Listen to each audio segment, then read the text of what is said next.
This is Terms of Reference. I'm your host, Stephen Laddick. Djordje Vdovic has over 20 years of progressive experience with the United Nations in the fields of management, logistics, and procurement in more than a dozen different duty stations across 4 continents. Djordje is a proven troubleshooter with a list of career credits that include delivery of fast and effective support services in emergencies and rationalization of the World Food Programme's largest and most complex Purchase for Progress program in Afghanistan. I spoke with Djordje in Kabul. Hi there, Djordje. Thank you so much for being on the Terms of Reference podcast today. Hello, Stephen. It's nice to be with you today. We have a perfect connection. I love it. Where am I calling you today? Where are you sitting? You're calling Kabul WFP office in Kabul, Afghanistan, and I'm talking to you from my smaller room, which I actually have here in one of the compounds, secure compounds in Kabul. Wow, thank you so much for taking the time. I've never been to Afghanistan myself, but I'm hoping that some of the stories you'll tell us today will involve Afghanistan. So speaking of which, you said you're sitting on the WFP compound. What is it that you do right now? What's your job title and what's your focus of your work? I work with the World Food Programme. That's a United Nations organization. And before telling you what is it that I actually do for WFP, allow me to give you a little bit of overview of what World Food Programme does in the world. It's basically the biggest organization which deals with food aid and works in more than 80 countries in the world. And to give you an indication of the size, I think our budget is about $6 billion. So what is it that WFP does? We actually work in all kinds of environments whenever food aid or food assistance is required. So we work in emergency operations, in emergency environments. We work in countries which are transitioning from natural disasters or man-made disasters into more development world, and we are also working in countries which needs development assistance. I work in with a very interesting project which is basically dealing with innovations. That project is following the Purchase for Progress principles of WFP.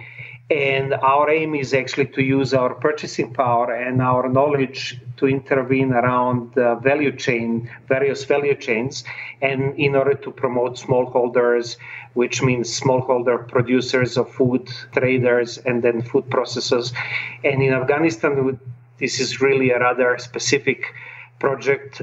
We are working also to promote government policies in support of smallholders. Not to bait the question, but what's the philosophy or the purpose of making sure that you're investing in smallholders or in individuals through this innovation program rather than packaging that money in a different way and saying, hey, Nabisco or Kraft or some other large conglomerate, come in and set up shop and create jobs and stimulate an economy that way? What's the philosophical difference there or economic difference? It has to be understood how this started. Someone who was very smart many years ago decided or actually noticed that WFP is buying a lot of food on international markets. So we actually realized that it's good to take this part of this purchasing power to reserve for the smallholders, small producers who cannot access this market. So we actually took a bit of money to start buying from small producers, and on the side of it, we designed projects to actually help them to how to learn and how to increase their capacities in order to be able to compete with bigger companies. You have to understand that WFP's principal objective is to deliver assistance to the people who need it on a timely basis. So these two objectives of to help smallholders and be timely in delivering food assistance is sometimes colliding to each other. And this is why we developed a whole set of actions in order to basically not jeopardize our principal mission, but also be able to work with people who cannot be integrated in the mainstream economy. So from that point of view, this Purchase of Progress portfolio grew up especially in Afghanistan, where we are basically recognizing that there are so many problems in the value chain. It's not only that farmers cannot produce enough or they cannot come to the formal market because the formal market doesn't exist. So we actually had to develop activities to develop a little bit the processing sector, because the processing sector, like wheat mills, natural demand side for small-scale producers. And then we noticed that if we are supporting milling sector, then we can actually work with them to do flour fortification, because one of the biggest problems in Afghanistan is that there is not the nutrition aspect is very important for Afghanistan. There are a lot of people who are malnourished because of lack of the micronutrients, and one of the easiest way and most cost-effective ways to deal with this is universal food fortification, including flour fortification. And so we had to start working on the nutrition side, and that opened a question about the quality assurance systems. And therefore, we in Afghanistan developed a project which is dealing with many issues along the value chain. This is what we do here. I want to talk about a specific story and it's the story that we discovered you, and the reason why we asked you for an interview today was about a biscuit factory that you recently brought to Afghanistan. Could you take us through that particular project, that particular story about the biscuit factory and what it does and how it works on this micronutrient issue?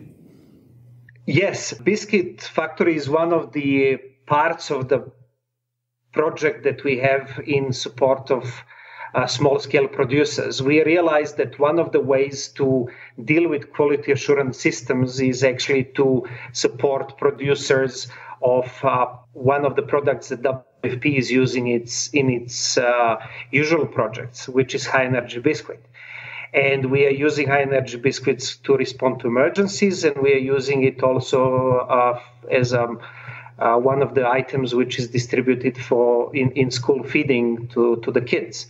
So we actually realized that it would be good to support small-scale producers, and we established kind of a joint venture with one of the partners here in Afghanistan, who is sitting in Jalalabad, to basically produce locally high-energy biscuits. And that is also opportunity for us to link producers of wheat flour, because one of the ingredients of the biscuit is wheat flour and the other ingredients is soya flour. And since we are working also to promote soya value chain and wheat flour value chain, this is kind of a natural step to add value to this value chain by buying certain ingredients locally and then connecting it to the producer of biscuits. Similarly, we are using this principle of basically having a result of one activity to feed as input to the other activity by, for example, we have a cash and voucher program which WFP implements in Afghanistan, which means we are giving electronic vouchers to the people to go to the shops, and they can exchange this electronic voucher for certain commodities. And we are basically promoting locally produced commodities like locally fortified flour, iodized salt, and other products, including biscuits. So people can actually buy these products which are originating from the local market. These are all steps which feed one to the other in promoting the whole value chain. We could spend the next 4 hours talking about progress in Afghanistan and your work there. I want to turn the conversation to you more specifically.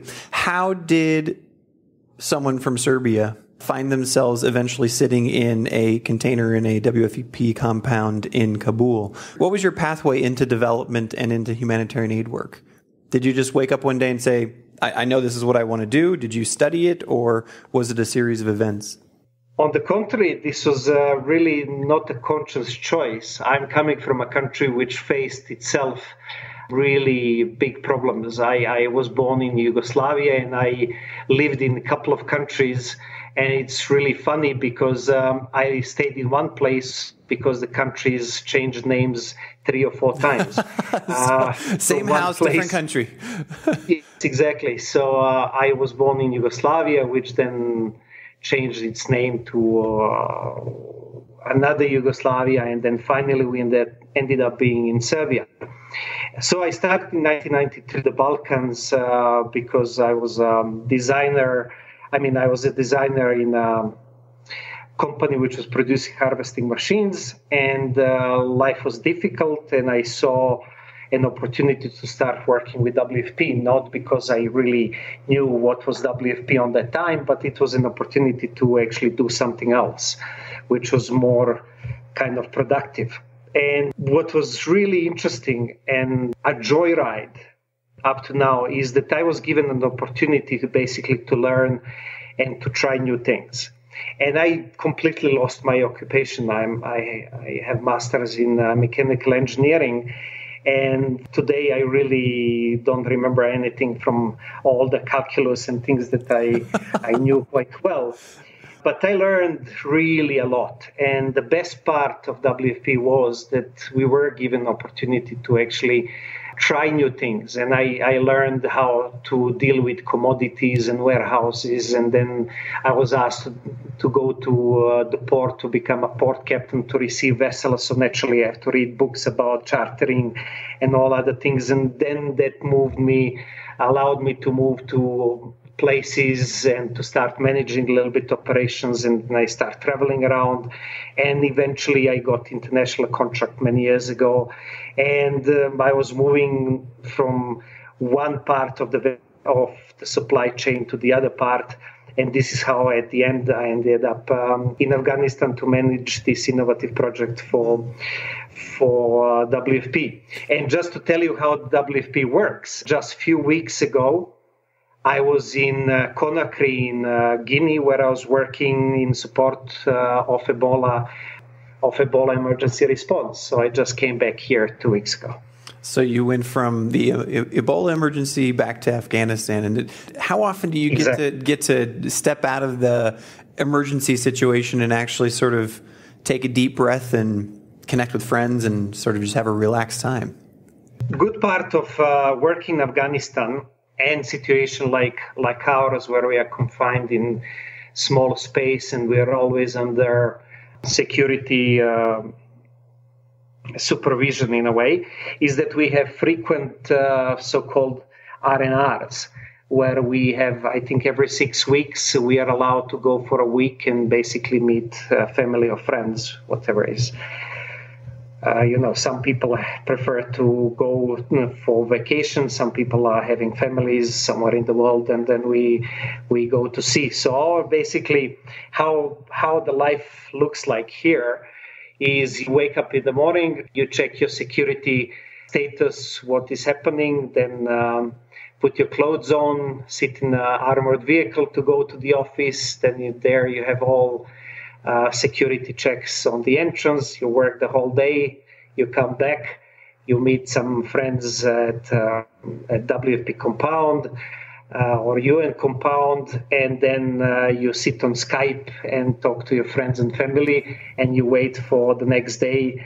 And this is how it goes. That's our daily routine. So tell me how, when you started back in 93 working as a logistics officer for World Food Program, how have you seen things change specifically with logistics over the last 15 or 20 years, about how logistics are performed, about the type of work that you're doing, about different aspects to it? What are some of the most important innovations and most important changes about the way that you work to supply and make sure that goods get to emergencies?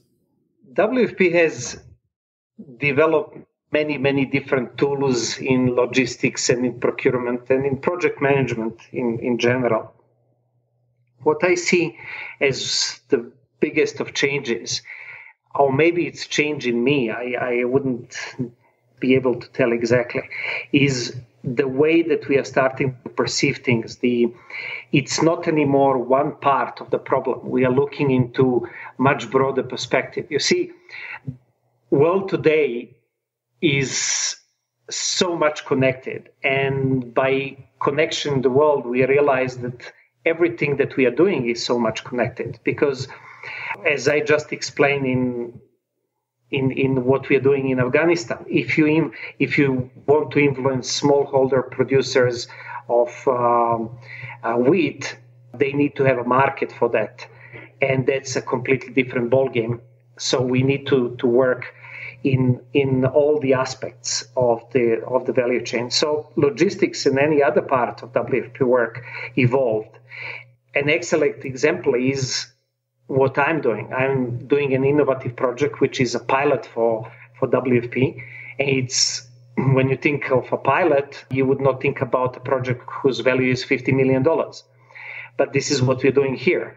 And that's the capacity of WFP to actually do something which is our strength, which is logistics and telecommunication support to the United Nations, where we are moving food and non-food items and delivering people around the world in order to basically meet UN promise to the international community. But we are also, capable now of realizing that we, all of us, need to make one additional step from our daily work, because the worst thing that can happen is that people are focused on their small and narrow objectives. Life is not an assembly line. One cannot look into what is happening, just on a side of our work. It's not pushing paper from one side to the other. It's actually making this additional step to facilitate somebody else's work. And more can be wide in our thinking and basically understanding the bigger picture, better we are going to be able to perform. And this is what we are now corporately trying to address through basically developing a supply chain approach and value chain development. As you continue to adjust and innovate, either on your program or in WFP as a whole, what's the measure of success? Is it the number of people that you've reached? Is it the number of deaths that you prevented? How do you come back at the end of the day and say, we know that we're doing the right thing? What's your sort of measuring stick? WFP programs are really clearly defined, and in project documents there are all kinds of indicators and measurement systems and objectives, etc., etc. But I'm not going to tell you that, because this is something quite technical, and people who are working either nutrition or whichever fields of work that we are dealing with, that they know quite well how to measure these kind of things. I personally like to see it from a bit of different perspective. You know what is a really pleasant thing to see? You come to the office and things are done. And my measurement of a success is basically how many times I come to the office where I'm actually not needed, where everything is going well, people know what to do, they're happy in what they're doing. They're coming just to say, hey, I've done this, or hey, I have this problem, but I think I can solve it this way. So if I'm able to pass through a week where everything happens like this, I'm really, really happy.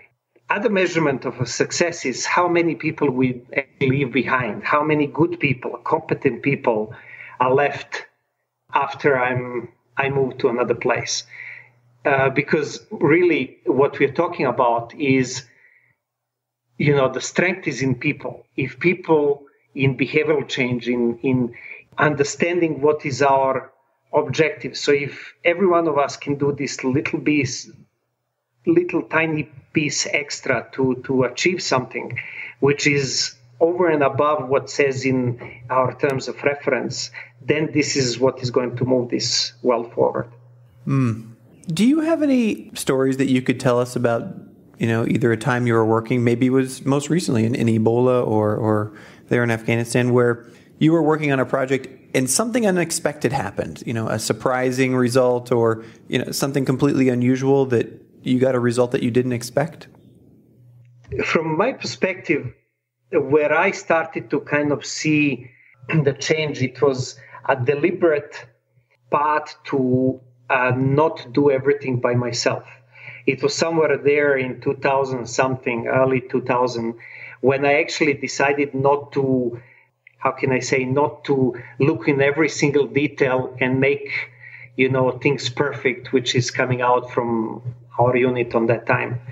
And it was really painful process for myself to let go certain things which are produced by people and give them more space, basically. Give them an opportunity to produce something and stand behind what they've done. I was in Panama at that time, and we were basically preparing supply support to the region. And there were so many details that I was working long hours in order to make everything to be square. When I realized that people are really not buying in what we are doing or what I was thinking it needs to be done.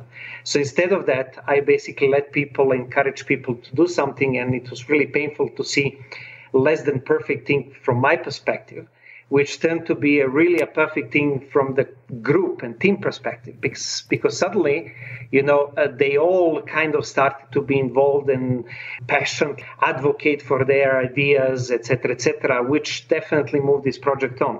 So that was really a good lesson. That's great. You self-taught the lesson of delegation, essentially. Driven by incapability to continue being perfect at that scale. You've spent so much of your career going from emergency to emergency. How do you make sure that you stay sane? Is there a trick that you have? Is there a tool that you use? Is there, do you read science fiction novels or, do something? What's your trick for staying sane and keeping connected to the quote unquote normal world? I have to admit this is really challenging thing. I don't think it is really healthy to work always in emergencies. And it's strange that even in Afghanistan, which is kind of a post-emergency country, I'm working in development field. So there is no clear cut in my head between emergencies and development. It's just that we are living in more hardship environments in some places, and in some places we do not. There has to be some kind of guiding, this light at the end of the tunnel, or maybe a star. And for me, you always have things which are completely unexpected. I got divorced in 2006, like many people who work in this field and who are changing locations. This is really hard on the family side. But then many years after, in Afghanistan, 3 years ago, I met someone who is really amazing, and life starts again, and we live together, and we are planning a family, and that's this amazing world of opportunities is something which you always think about, and it's not only to help the others and to move people from one situation of hunger and despair to the other situation of where they have improved their well-being. It's also opportunity for us to actually benefit of doing something good for the others, but then, you never know when something like this is going to come along. And this is what happened to me. So I see Afghanistan as, strangely enough, as really a wonderful place, which brought me a lot of happiness. That is so fantastic. I love when we can, hear perspectives of from different people about, a place where most people in the world through the media hear just sort of this desolation, to hear stories of sort of serendipity and beauty. That's fantastic. I want to ask you a question about challenges right now, though. Over this, diverse career that you've had, can you think of a time or a story where you just, either the project you were working on or a decision you made fell flat on its face, just completely failed, and what you were able to do, either yourself or through your team, to pick yourself up, learn from it, and move on? Oh, many times. I mean, we build something up, and then there is a natural disaster which comes back few years later and destroys everything. We start all over again. That's the nature of WFP's work, and also not only WFP work, but all the agencies which are dealing with community development, etc., etc. This world is not an easy place to live and set. And here in Afghanistan, look, we developed a factory, and we were talking about the factory of biscuits, and we were talking about actually expanding the production. And due to funding constraints, we had to reduce the project. So we are basically kind of struggling to provide institutional demand for our factory. But that's also an opportunity at the same time, because that's an opportunity to put this biscuit, which is a good product and it's micronutrient fortified product, also on the market to be available for the wider population. So it depends from which angle you're looking at the problem. I mean, there is always a solution, and it's only a capability of people to look from that perspective. And again, this is what I'm really strongly advocating for.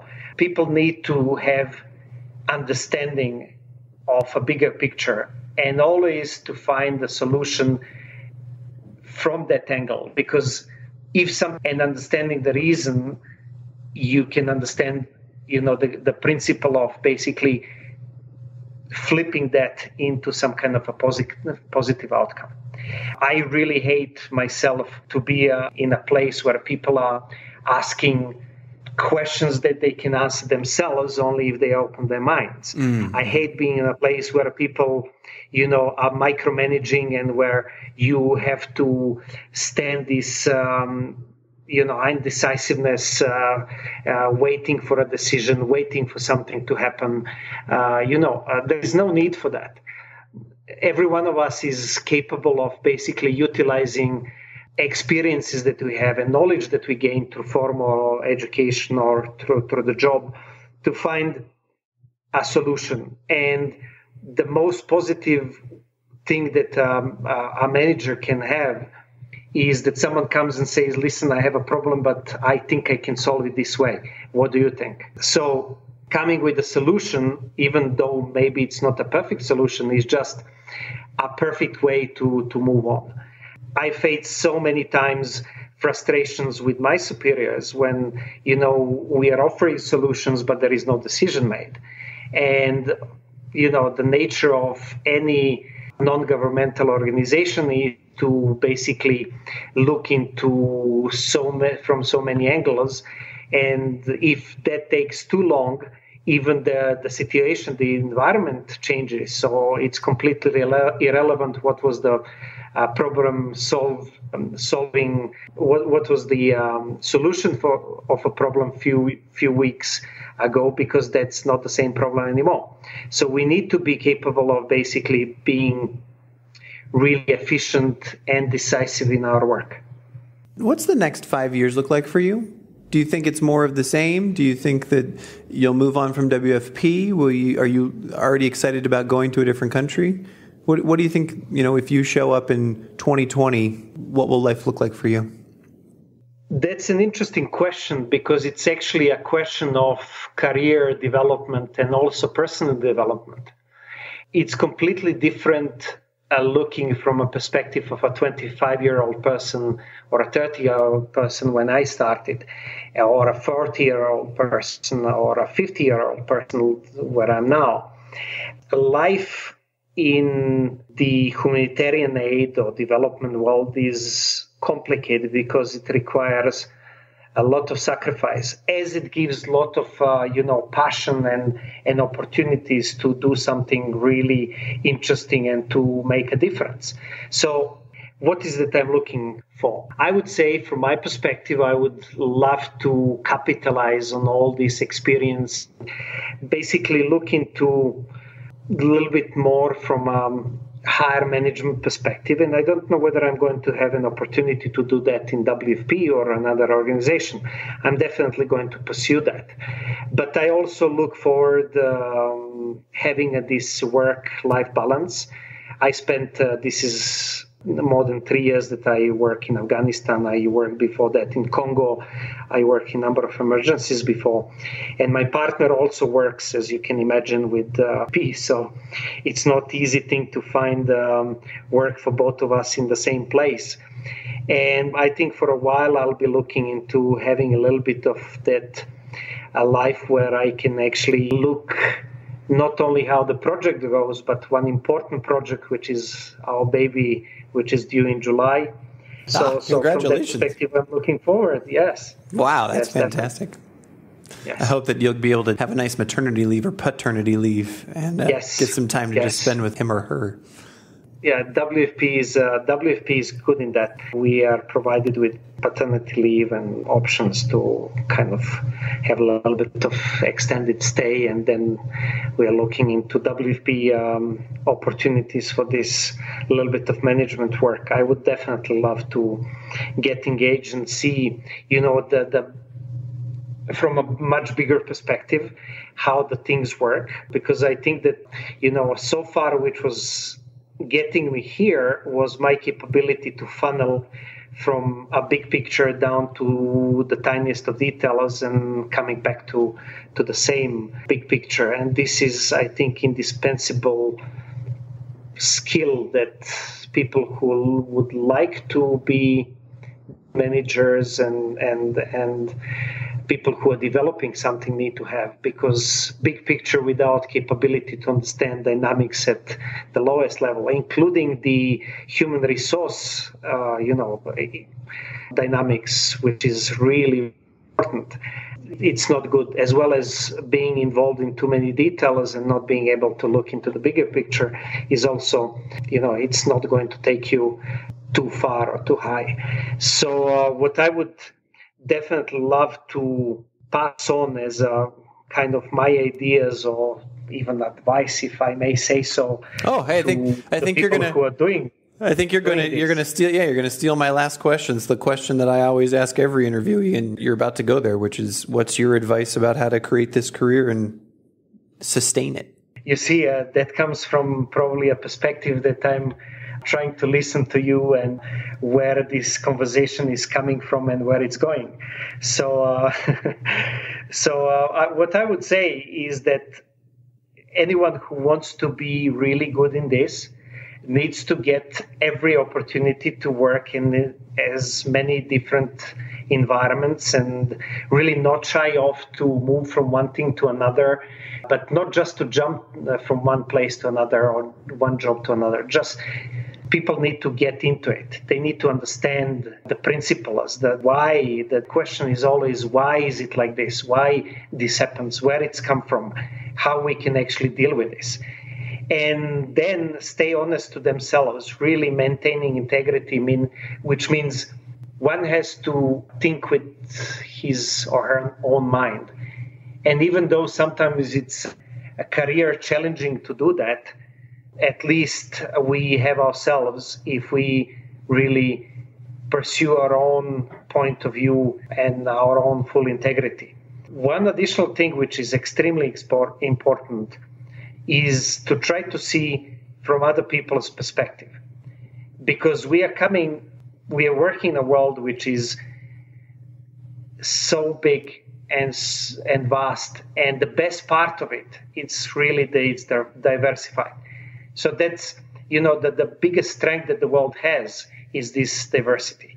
And in order to understand the diversity, one has to understand how other people think and what is important for them.